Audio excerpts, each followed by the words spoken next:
You're You know, I ain't gonna go Answer for against your facts. crimes, bro. Yeah. Listen. I can't stay long in it. My laptop's down. That's why. Anyone got any holy water? I need some holy water to throw on my screen right now. But flipping Neeks, man. Okay, listen, first and foremost, let's not try and blame me for this. Like, don't listen to Terry about football. Let's not talk about footballing gods. And forget all that nonsense. Malacia out of position. Dead. Lindelof and Wan-Bissaka end up on yellow card. Lindelof could have got sent off. And Ten Hag made some subs. Fred can't pass a ball. And we threw a 2-0 lead. I was not out on that pitch. Like, so let's leave that for 1 second. But the only reason I say what I say to counter KJ is because KJ is, I won't say he's negative about Man United because he's not. But his outward projection of Manchester United is very negative. And for the banter of it, I just do the complete opposite. So, for example, we finished the game. Cage is like, "There's no way we're winning the FA Cup this season." Playing like this. And for me, I'm like, we're beating Man City. Because we have to beat Man City. I can't go through the rest of the season between now and June the 3rd thinking that Man City are winning the treble. So I have to put some positivity out there because if I don't, I'm going to cry myself to sleep. Like, yes, we progress under Ten Hag and but we're Man United and we're sitting in 4th. And I'm not saying we're fighting for top 4, but you know, we're in a little tussle. There's a little bit of tussle going on for top 4. And I'm not happy about that. We got knocked out of the Europa League. I'm not happy about that. We ain't challenging for the major trophies. I'm not happy about that. But I can't just be negative. And again, I'm not saying KJ is overly negative about Man United, but any little that I see out there, I'm going to counter it. So I'm going to keep doing it, KJ. And if these guys want to keep throwing away 2-0 leads, and you want to put on me, so be it. Because I ain't my fault. Let me say about the game quickly. I said before I go. People, obviously, the first thing that a lot of people are going through is the subs, and I'm someone who's big on personal responsibility, and I think throughout time, and it's not just with Ten Hag, it's previous managers as well, from Jose, LVG, Oli. People are very quick to go for the manager before looking at players. We were giving up chances all game, you know. Like we were 2-0 up at half time, but Spurs had openings all game. Before Rashford scored that goal, didn't Terrace just have a chance? Like it could have been 1-1. Missed that header from the 6-yard. No, that was at 2-0. But I'm saying before Rashford even made it 2-0, they were having chances down both our flanks. So at what point do we say these starters are not doing their job despite the score being 2-0? And we have to make the changes. Now, of course, you can question what those changes are. But what are the options? Fred coming on for me makes 100% sense. But Ten Hag don't bring him on and tell him pass every ball to the opposition and lose out every 50-50. Lindelof and Wan-Bissaka on yellow cards, both of them. As I said, Lindelof could have been sent off. Do you keep both of them on when the attacks, Terrace having the freedom of Tottenham, the freedom of N17 down that left-hand side, and we're going to keep both of them on? For one of them to get sent off, he had to make those changes. Who do you bring on? Elanga. When Elanga came on the other day, everyone cussed him. When he makes his changes too late, everyone cussed him. There's a limited amount of things that he can actually do. And the reality was, before the subs, we had already lost control of the game. We had already given a goal up. And after the subs, we'd never regained control of the game. So do we blame the subs as the main reason? Or do we actually look and say, from minute 1, despite going 2-0 up, why were the players so laboured? Because even at 2-0 at halftime, I said in the group chat, we are giving up way too many chances to Spurs, and I don't like it. So those goals will always come in, subs or no subs. So for me, I put Judge on the players. But those players didn't do well. You have a point when it comes to, personal responsibility of the players, but you have to, think about the tactical, inflexibility. If like you're saying, that the game was already gone the second half before the subs came in. What does that then say about Ten Hag's tactical flexibility and adjusting in game and changing what the players are actually supposed to be doing? Because first half, phenomenal.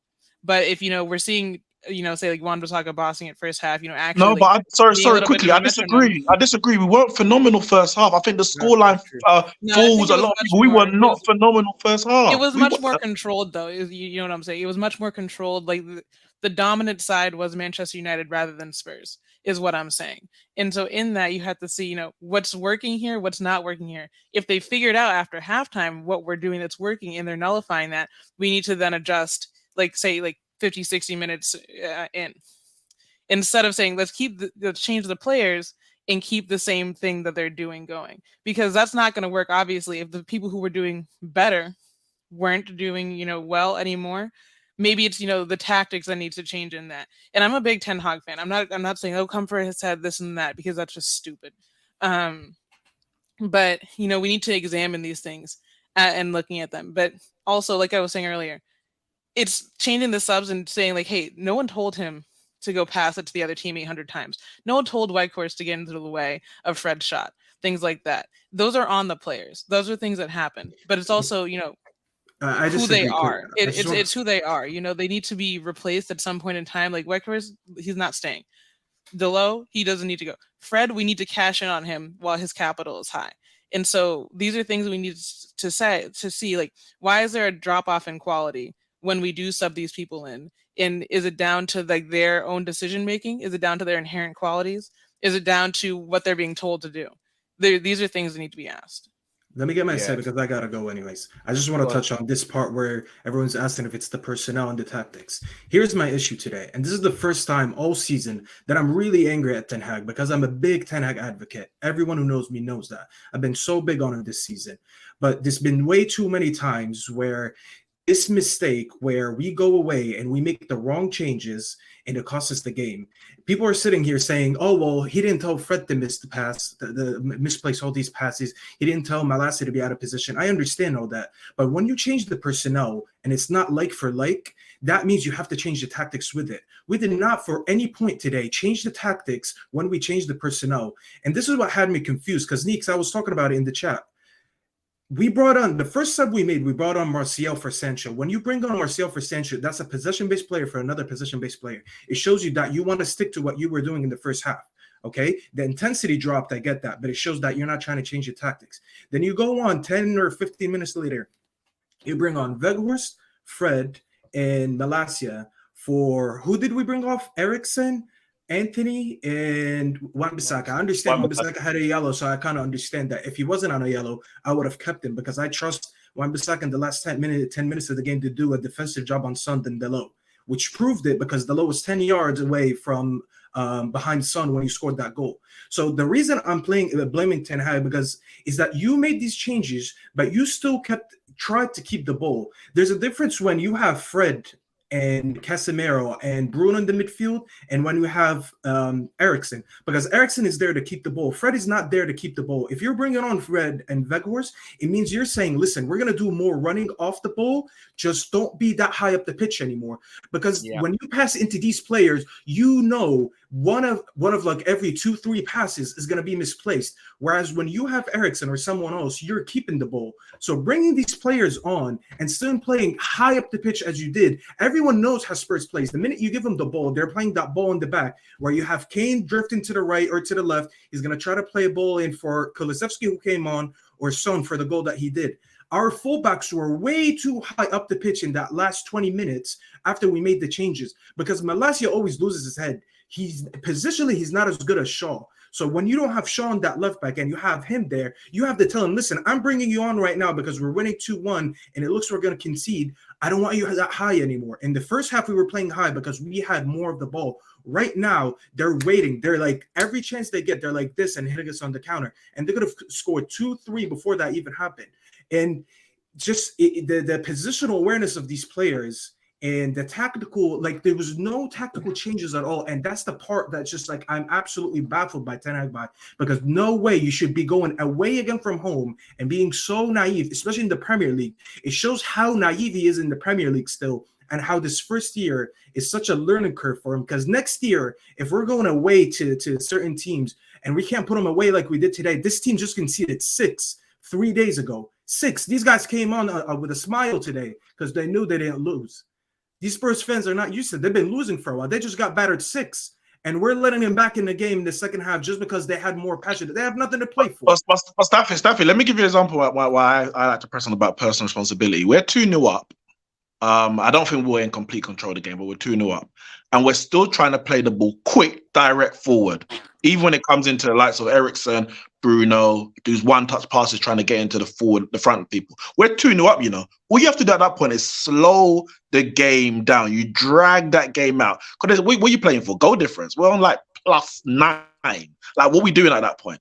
When we go 2-1, when they get one back, 2-1, then the players start slowing the game down. But Spurs have got the momentum now. So for me, and that obviously the crowd's behind them, for me, that also comes down to the personnel on the pitch. Why can you not manage the game at 2-0 that the manager is then forced to bring on weaker players off the bench? But what's the other option? Because especially with the Dallo one.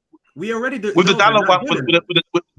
the Dallo, yeah, but what does he do? Does he keep Ericsson on? I feel like you guys are scapegoating some of these subs because one of your worst performers in that second half was Casemiro. Let's be honest. 100%. Time and time again. And he didn't really help Fred come into that game and really get comfortable in the midfield because every time he was on the ball, every time the ball came to him, he was losing all the 50-50s. And it looked like he'd pretty much given up in the game because there was time when Skip was getting back on him, Kane was getting back on him. They'd win the ball and he'd just turn around. I agree with you, but we don't have that time to talk about every individual today. There's so many. But George is right. George is right. The context of what George is saying is not even about picking out all the individuals. I think the point is the starters gave Spurs back the game.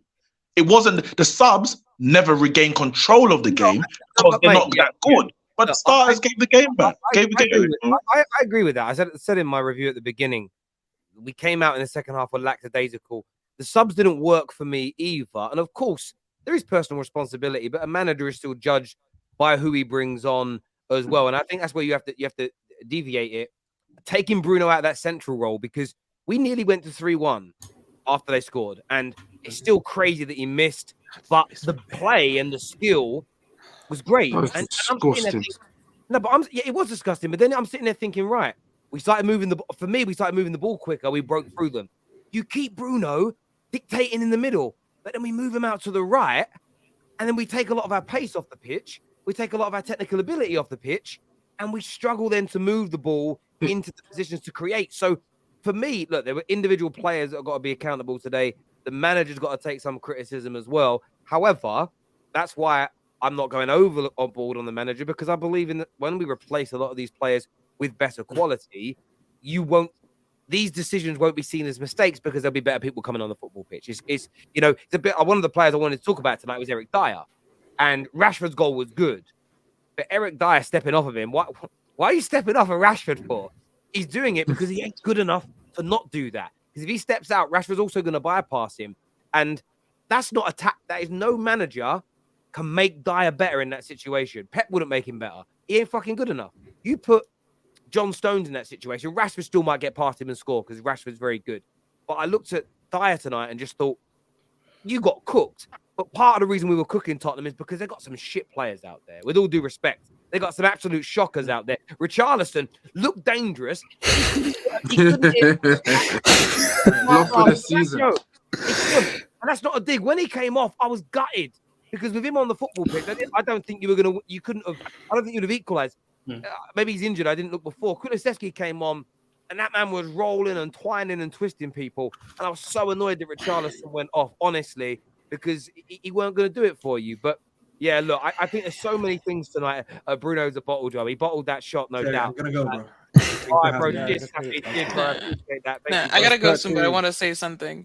So to the point of like bringing Casemiro on and even just recognizing who you have on the pitch at any given point in time, like literally, like as the manager, as a coach, you need to recognize Casemiro's not going to hold on to the ball. If you take Eriksen off and then you shift Bruno out wide, who in the midfield is actually handling the ball? Is not Fred.